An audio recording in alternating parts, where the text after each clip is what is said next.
Hello and welcome everybody to New Earth Consciousness. I'm here with Alan Mueller. And so, Alan, welcome to the show. I'm super excited to have you here. And Alan is someone who blends his expertise in leadership, diversity and inclusion, and improv comedy. That's what I love about the uniqueness of his work in order to help organizations and leaders develop empathy, communication, and team building skills. And he's also written a book called Improv Comedy and the Art of Leadership. So, welcome to the show. Thanks for having me. I'm excited to talk. Yeah. Yes, yes. And, I love that to me, humor really is a lot about creativity, as is stand-up or improv, right? Yeah. So I'm really curious if you could share with the audience, like, how did you find yourself in this really specific niche? That's a great question. So I've always been an artist in different ways. I was a band nerd in high school and in college, and a musician. I was also the one white kid in a 90-piece black gospel choir, if you can imagine. And But the way I found improv, I used to work in career centers at colleges. I worked at the only Quaker college in the South. And as I got more into the career development field, they had these conferences you'd go to, just like any field has conferences. And I went to a state conference for career counselors, and they replaced their regular keynote speaker with an improv troupe. And this was, gosh, I'm going to guess 15 years ago. And I was so blown away. And I volunteered to do a scene. They were guiding us along the way because I had no idea what I was doing, right? A colleague of mine from a university about an hour and a half from me, who I knew from conferences, he was in my scene with me. I don't remember everything, but I remember we co-owned a Waffle House franchise, and one of us was accusing the other one of doing something with their wife or something. I don't remember what the scene was, but what I remember was that my brain kind of lit up in a new way, right? And so I left that experience just mulling it over, and then I went back to my kind of, I don't want to say boring, but my very plain job running a career center where we're helping students write resumes and get ready for graduate school and get ready for jobs and all those things. And I think it was the very next week we did like our career readiness week, and all of my career counselors on my team were doing practice interviews. And it hit me just like a lightning bolt. I was like, wait a second, every job interview anyone will ever do at its heart is improv. It's improv. And so nobody gives you questions for a job interview ahead of time, right? And so I had this experience with improv comedy, and then I went back to my regular environment and I realized we're teaching people how to improvise better in a job interview. Why don't we learn more about improv comedy and see if these techniques could help? And then eventually I ended up teaching a class there, connecting improv comedy with how to perform in a job interview.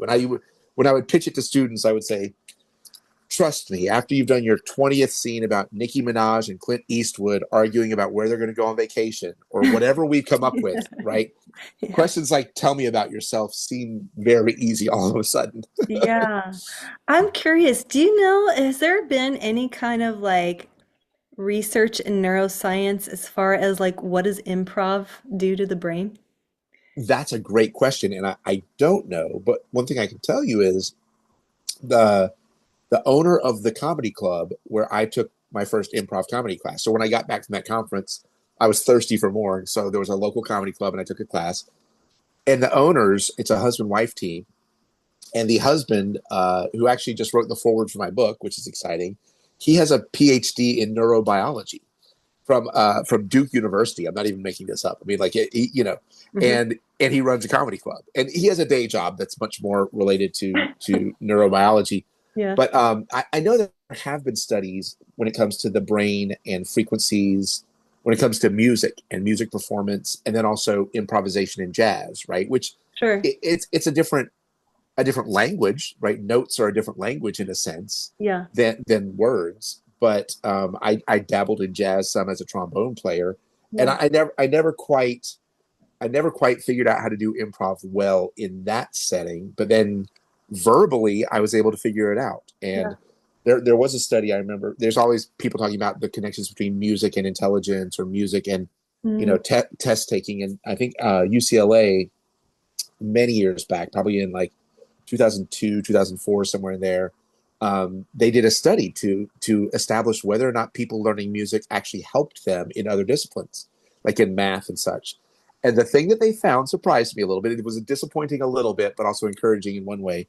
They yeah. found that most instrumentalists don't pick up any extra math skills, but piano players did. Always piano players. Because if you know piano players, pianists are reading two different lines of music, one in treble clef, one in bass clef, Yeah. and they're doing two different things with two different rhythms on their hands. Now, a clarinet player is doing two different things with two different rhythms, but they're just reading one line, One line. Yeah. one That's what note. I always found difficult about piano.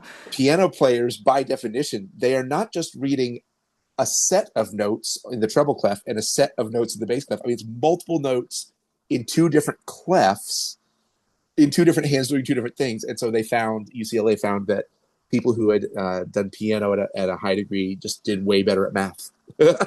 Interesting. Well, I asked that question because you said my brain lit up, you know. Yeah, Well, yeah. I don't I'm not involved in improv, but from what Uh, I've observed, and I think I tried it once or a couple times many years yeah. ago, right? But it's so much like, you get in this flow state. Yes, yes. And it's that letting go, and it's that and it's funny because as an improv comedian, I didn't get into that state that much. But the funny thing is, when I do a lot of public speaking keynotes and things like that. When I'm doing keynotes, I get to that state very regularly. And I think part of it is sort of that pitch that I used to give to students about, if you stretch your brain enough with improv, when you go back to regular non-improv activities, Yeah. you're going to be able to let go in a way that lets the flow happen, right? And it kind of elevates the energy, and not just elevates the energy, but allows the reading of the energy, right? In comedy, whether it's stand-up comedy where you've prepared jokes, or whether it's improv where it's on the fly, there's a give and take with the audience. The audience is right there with you. And so you feel that energy, and sometimes it's body language, sometimes it's laughter, sometimes it's other things, sometimes it's just an intuitive feel. And practicing there, when I go to do like a keynote or when I go to do a workshop and sometimes I was literally 3 weeks ago working with a company on harassment training, which is, it's just one of those things you got to do. And sometimes somebody will throw you a curveball and ask a question or give a response that you're not expecting. And sometimes the HR people who hire me, they look at me and they're like, "Oh no, I'm so sorry." And I'm like, I, I've done a scene with Beyonce with a French accent, auditioning to be a cheerleader in New Zealand. Like after you've done all of that, one person in a harassment training who is a little prickly and doesn't want to, that's easier to manage. And so I really think it's an amazing skill set to learn. Um, and it is a skill set. I used to imagine it was just brilliant, funny people being creative, Mm. but it's actually very Mhm. rules bound. Yeah. And if I can give one more aside, Yeah, yeah. the college where I worked, where I piloted that class, we were known among colleges as an autism spectrum friendly campus. We had a lot of students on the autism spectrum. Mm. And when word got out about my class, I had one or two autistic students enroll in my class, and I had to unpack some biases of mine, right? Because I was used to getting an accommodation letter from my vice president or my dean saying this student needs a classroom environment free of distraction. And Hmm. I thought to myself, this is an improv class. We could just call this class Distraction 101. Like and I got so humbled because each year I taught the class, more autistic students signed up, and on balance, they were far better improvisers than their quote neurotypical classmates were. Oh, Um, interesting. and I think I have a theory as to why, but it was very humbling for me, and it shifted me a little bit as well. But it taught me a lot. Yeah. Wow, interesting. So let's move into how how something like improv can bridge different divides. Like when we talked Yeah, before, we talked about the fact that a man's never going to know what it's like to have to be a woman and stand in a line for for the many, bathroom. many minutes to go use the bathroom, for Yeah, example, and yeah, there's like an intermission or something, right? right. How, because, you know, we all know that everything's very divided and it Yeah, seems yeah, like, I mean, I remember in the 90s, like, you know, inclusion was something that was starting then, right? yeah, And and you would think that by now all of that work would have made things better. And yeah, maybe it has, but I still feel like we're still so bound into our the boxes that we're in, yeah, and even more so, right versus left, yeah, gay versus yeah. straight, like whatever. And I don't know if that's just because of the way it's being played out in the media. Are we being manipulated to believe that everything's super, super polarized, or, what is the truth? And so how does your work like really bring things to light? Oh my gosh, that's okay. That's like three questions in one. But I know, I sorry. think no, no, no. It's great. It's a great conversation. So on the improv side, I'll say that one of the things is, I've been on stage before, and we're asking for a suggestion, and maybe it's me and one scene partner, and we're both men, and we're asking for suggestions for characters, and they're shouting out Taylor Swift, or they're shouting out, Kamala Harris, or they're shouting out a woman, right? Similarly, a lot of our troupe had a lot of white people and black people, a few Latina people, but we didn't really have any Asian people. And so if somebody from the audience suggested that we do an Asian character, we had to be kind of aware of how might that come across. Would it come across as racist? Could we treat it with care and authenticity? And so I've many, many, many times in a scene had to play a woman. And so the thing that you have to start with is, if you don't respect the person you're about to portray, the Mm. audience is going to know that, right? It's sort of like a roast. You've seen comedy roasts. Yeah, They're comedy roasts only work when we believe that everyone on stage actually deeply respects the person. So, right. for example, William Shatner, I think they did a roast, and I think that even though William Shatner might be known as prickly a little bit, I think people there in his roast respected him. But I Mm. think I also saw one, I think, with, who was it, Ann Coulter, and some of the people roasting her, I think deep down really, really don't respect her. And Mm. so the roast becomes, it has a cringe factor, right? Yeah. Same with playing a character Like hitting that below the belt or something, you know? it is.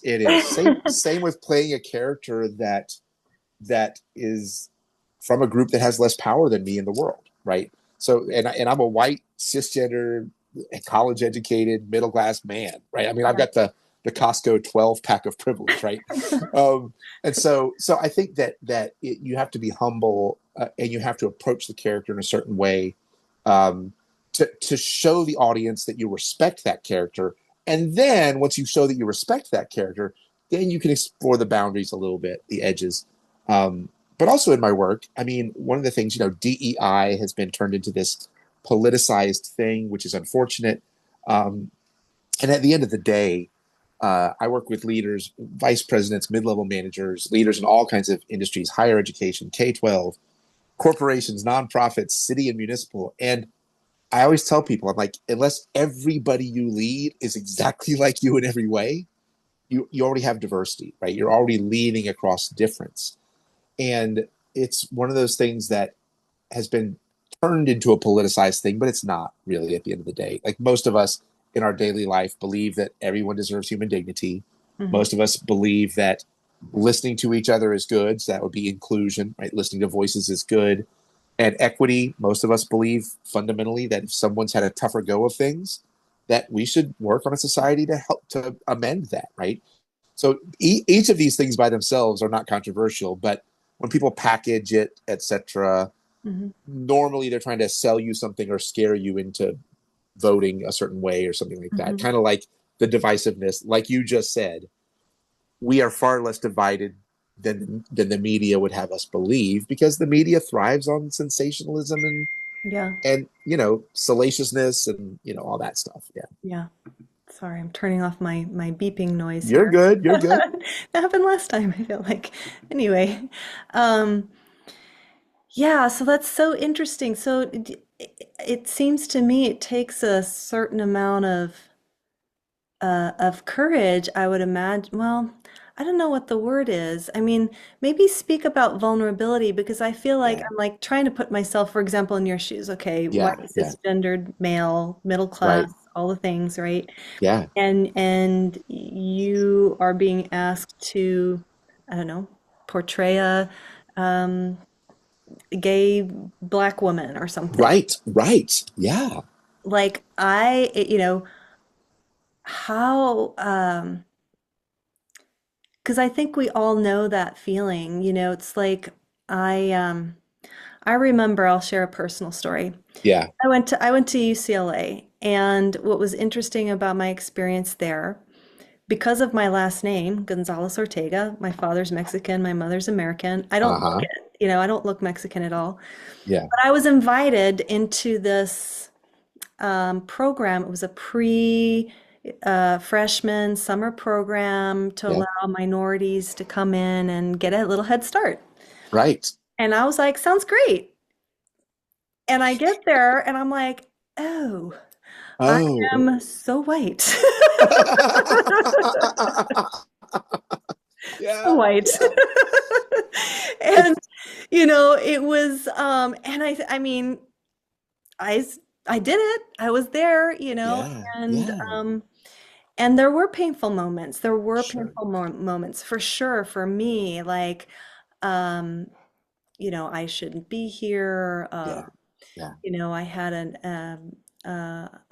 a black roommate, African American roommate, who I could tell really was not happy about having me as her roommate, Sure. and Sure. and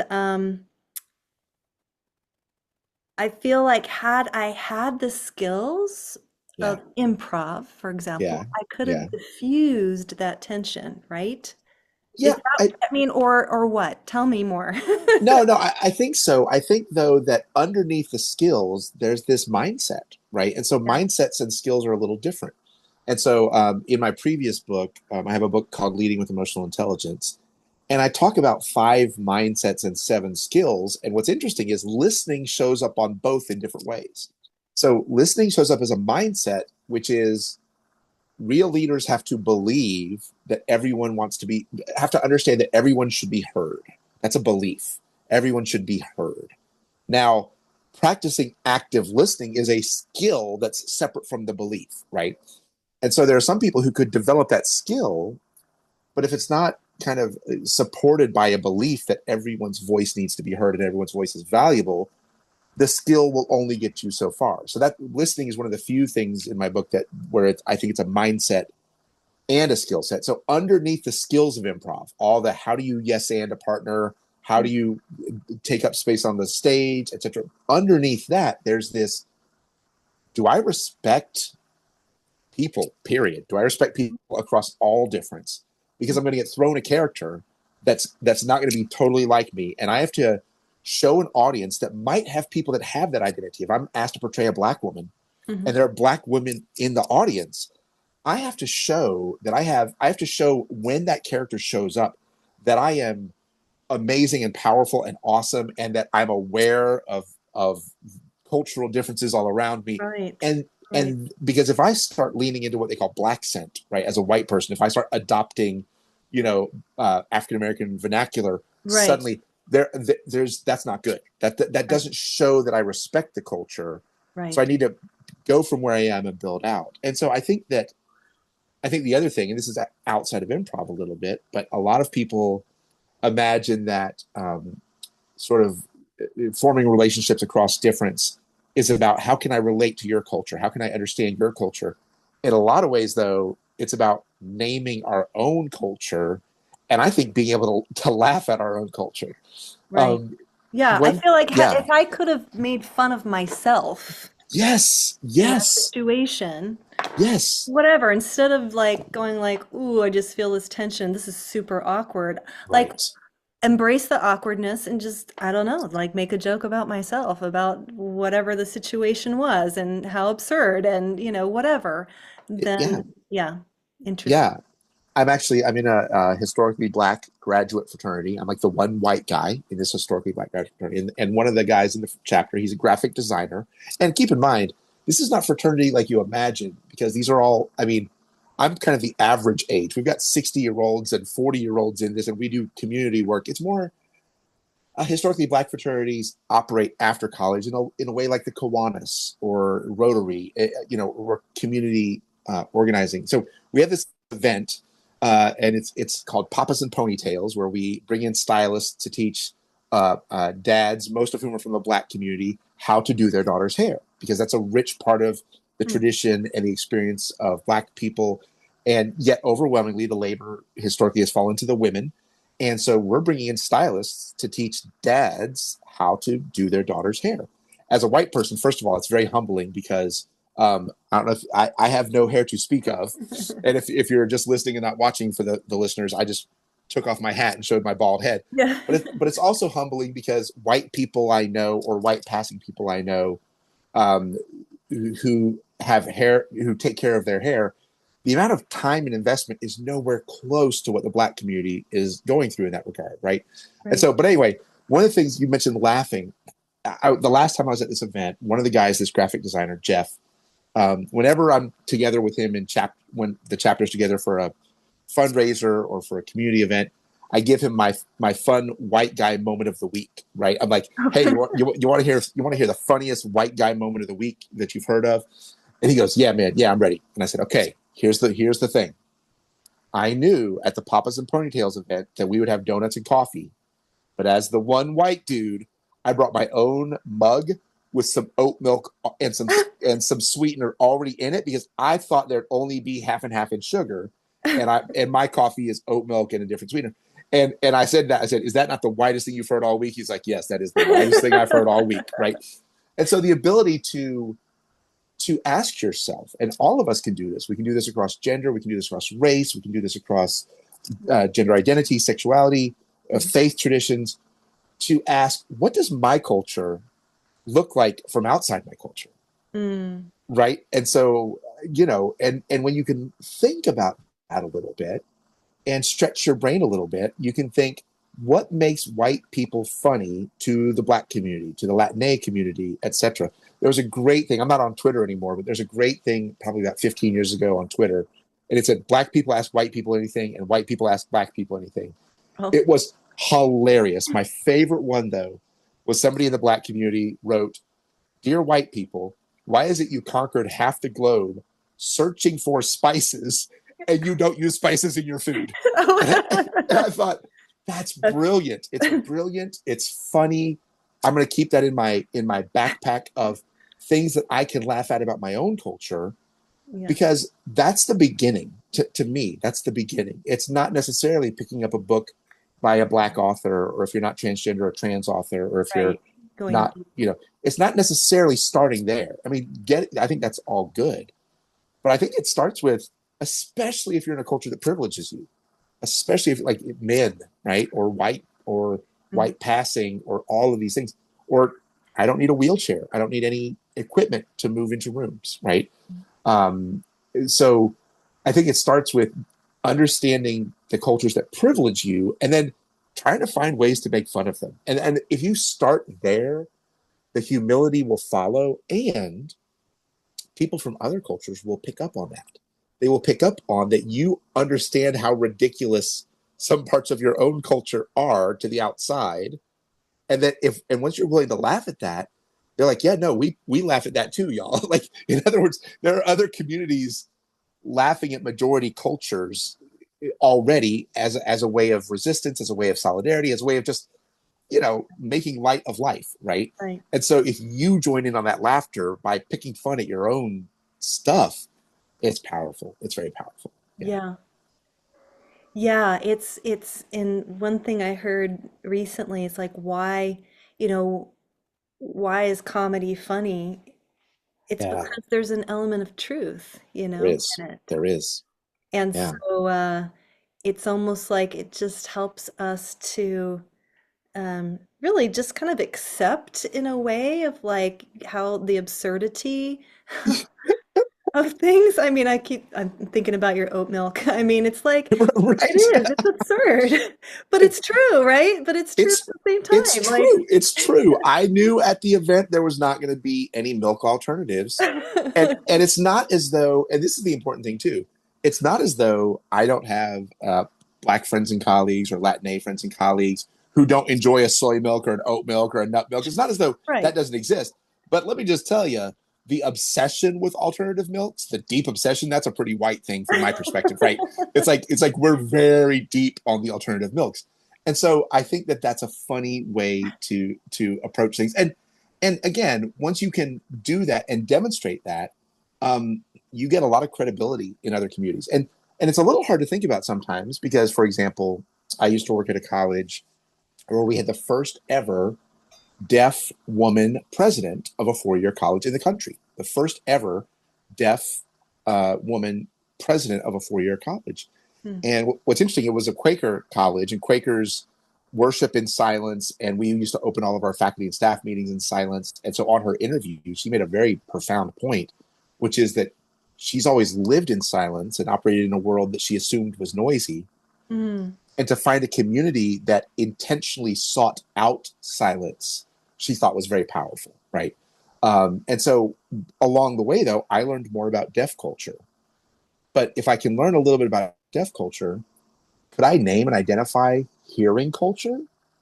I don't know. I don't know what hearing culture is like. I know I'm part of it, but I'm so privileged by it that thinking about it from the outside seems really weird, right? Or seeing culture, right? Like I can see. Not everybody can see. And so what is seeing culture like? And that's these questions are weird. I can't even, and I work in intercultural Yeah. education and I work with leaders around this.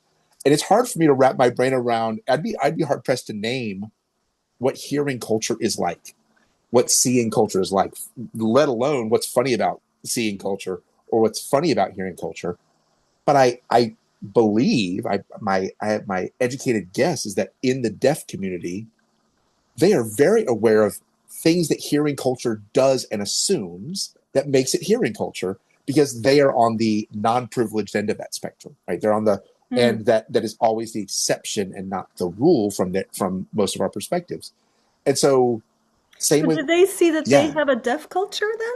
Being Oh, deaf? oh, deaf culture is They're a very big aware. thing. Deaf culture is They're a big thing. Yeah. within so Oh yeah. that's interesting because it only I was curious about that because it seems like to define a culture Yeah. can only can it only exist when it's like a minority or something outside of the norm? So you have stumbled onto something brilliant, which is it it's doesn't only exist when it's a minority, but it's always easy to find the boundaries when you're a minority because you're juxtaposed against this majority.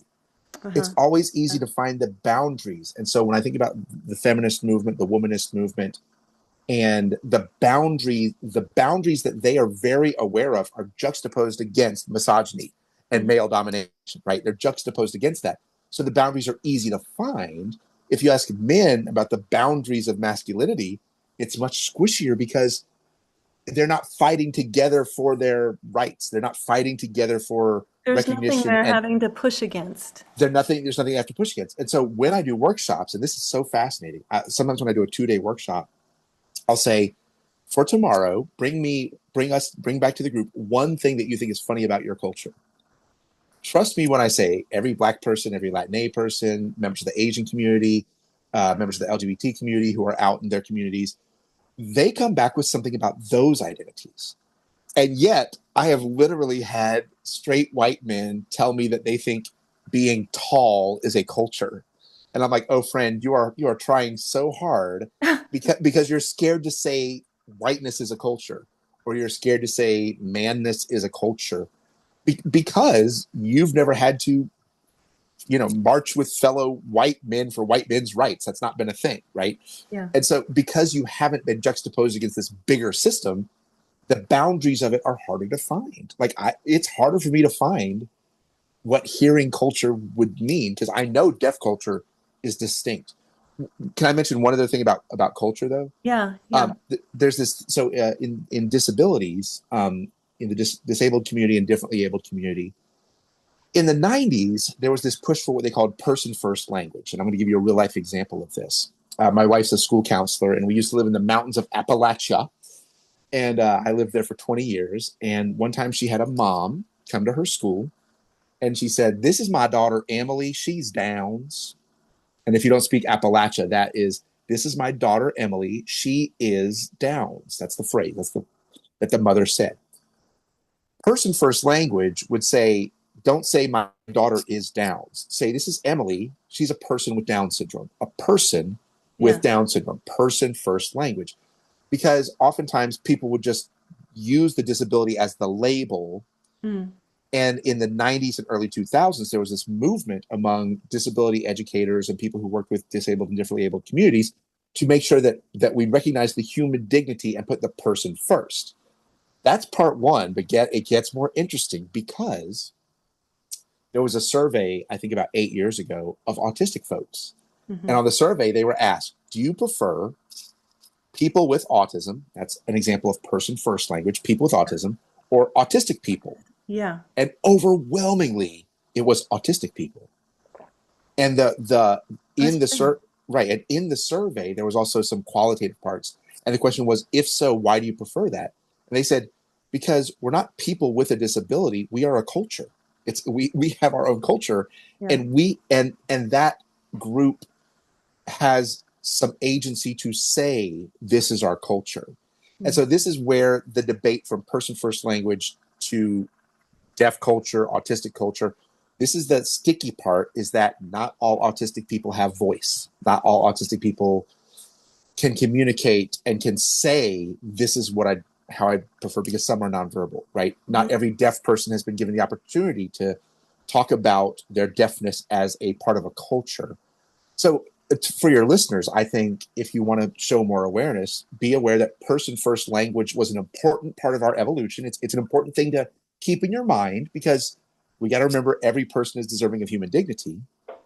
But certain communities that have these shared experiences of being deaf, of being blind, of being autistic, of all of these different things, they have their own rich culture that's easy to find boundaries of, because they're juxtaposed against non-autistic people and hearing people who don't think about our own culture that way, right?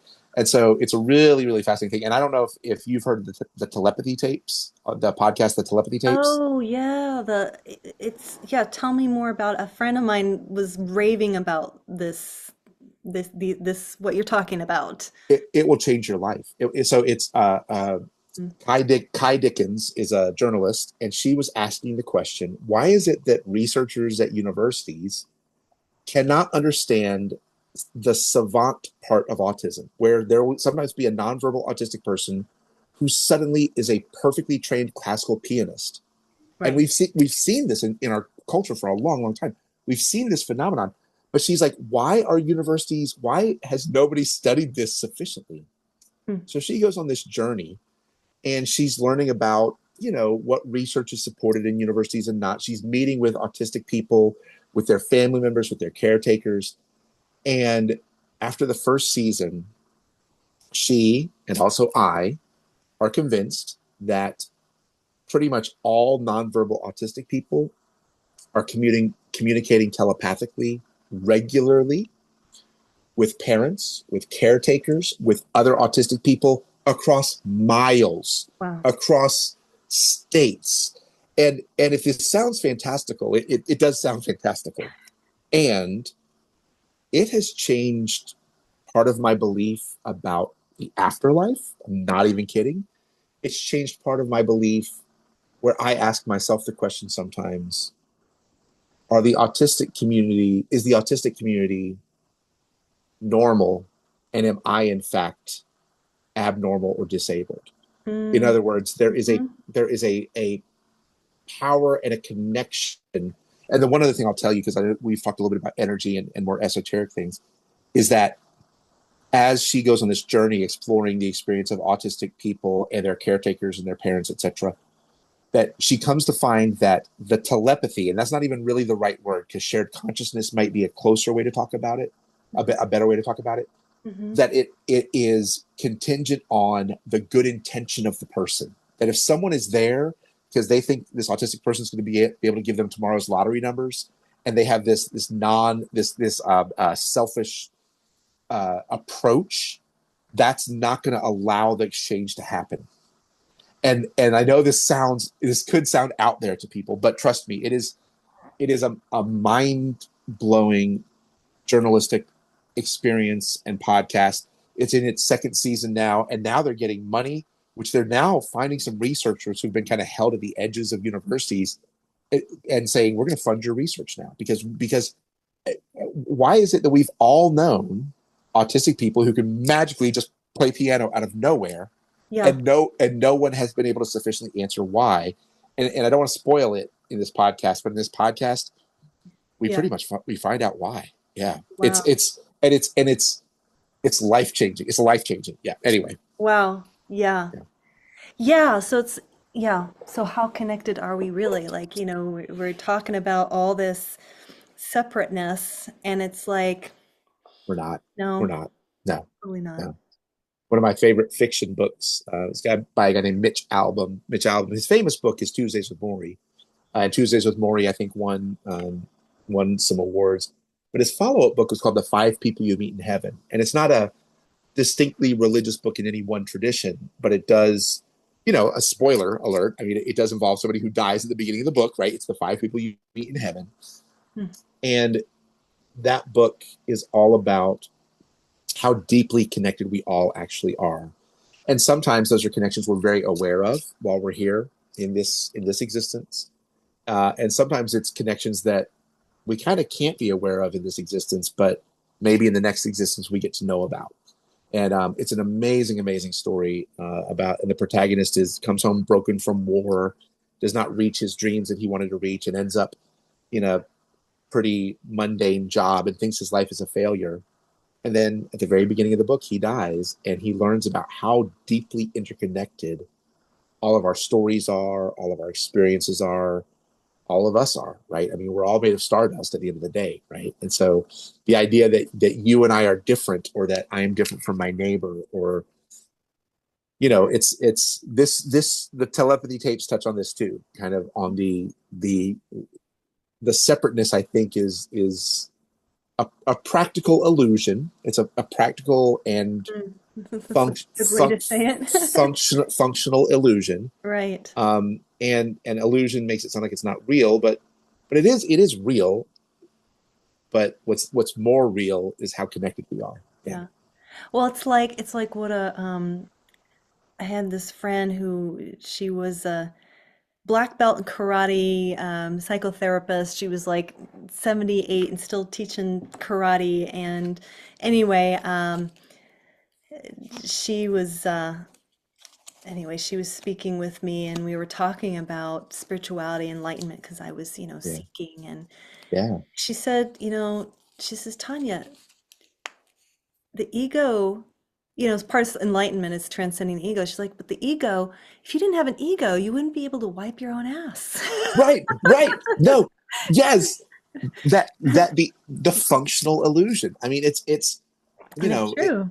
it's important in its way, but I think that, and they talk about this in the telepathy tapes. There's other esoteric traditions like Bajar who talks about this, Hmm. but it's designed for a purpose. It's designed, I think, for our soul to have the experience of time, the experience of perspective, because I have perspective.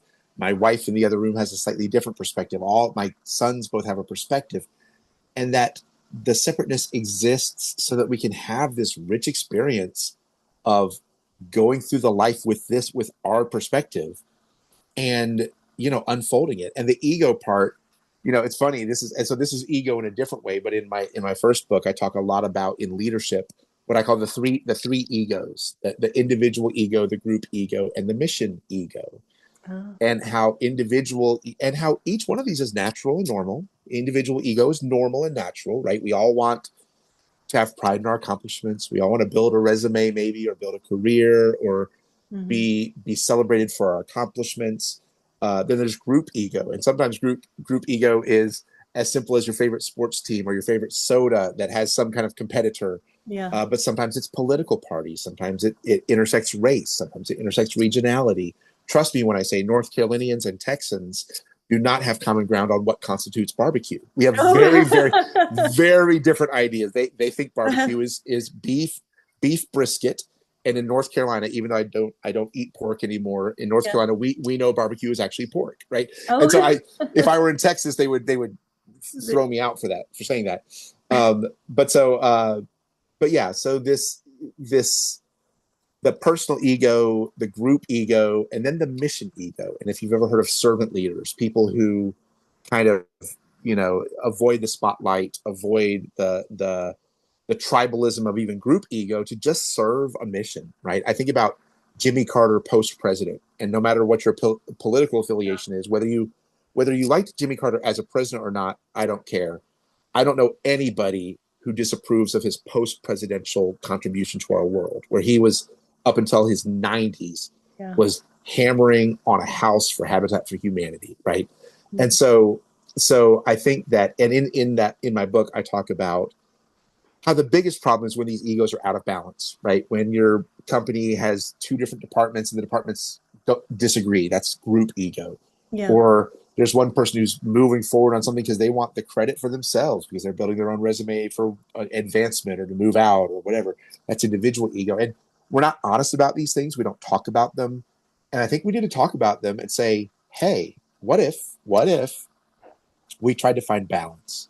What if every decision we made, we actually were honest with ourselves and each other about, do I think this is good for me? Do I think this is good for the team? And do I think this is good for the mission of whatever we're here to do? Yeah. And be real about that, right? So I know that's slightly different than the wiping your ass ego, right? The Yeah. the the ego that attaches us to our bodies and our consciousness through this plane. Yeah. But I think that it is interesting because it does overlap the ego I'm talking about a little bit. Yeah. Yeah, for sure. So, so I'm curious about like, so how can people find you and do you travel and do these workshops? Do you do these workshops online? Like what? Tell us all of more. all of it. Yes. So my company website is adaptivechallengeconsulting.com. Adaptive Challenge Consulting. We're very active on LinkedIn. We're also on some of the other social media platforms, Instagram and Facebook. But we're most active on LinkedIn because most of the groups that work with us find us there. We Hmm. go all over the country, and so in the last 45 days, I've been to Long Beach, California. I've been to Orlando, Florida. I've been to Richmond, Virginia, half a dozen places right here in North Carolina. In the spring, I'm going to Evansville, Indiana, for like a series of 3 workshops over 2 months. So we go all over the place, but we also do virtual workshops. We also have books on my website. 2 of the books are written by me. One by my dear friend and colleague, Dr. Kelly Dixon. Everybody just calls her Dr. K. Hmm. And Dr. K is awesome. Her book is called The Disruptive Leader. It's amazing. And I also have an online course on the Myers Briggs Type Indicator, Hmm. which I'm certified in the use of the Myers Briggs, but most of us have been using it wrong for a long time. And this course is a Oh, lot interesting. about personal exploration, about not using it wrong, about using it to communicate better, to listen better, to lead better, to be more empathetic. So it's a really, really neat online self-paced course as well. But yeah, companies and organizations, we go all over and we do this work and we do work. One of the things I guess we're known for is leadership training, team training, and communication training, but with a little undercurrent of cultural awareness because so many organizations they'll do a DEI workshop once a year and they're like, okay, we're done with DEI, we're good. For Yeah. us, we're of the mindset that those conversations about gender and race and what makes us all unique, they just need to be a small, ever present part of our conversation so that we can normalize it so that it's less uncomfortable. Yeah. Beautiful. Awesome. Well, this has been I've enjoyed this immensely. Thank you so much, Alan, for being here. Um, your links will be in here in the description of this video, so you guys can scroll down and find all of that. And please share this, like, subscribe. Um, yeah, thank you so much, so much, Alan. This has been super fun, and yeah, blessings on your journey and and all that you do. Thank you so much. Thank you so much for having me. I appreciate it. All right. Bye for now.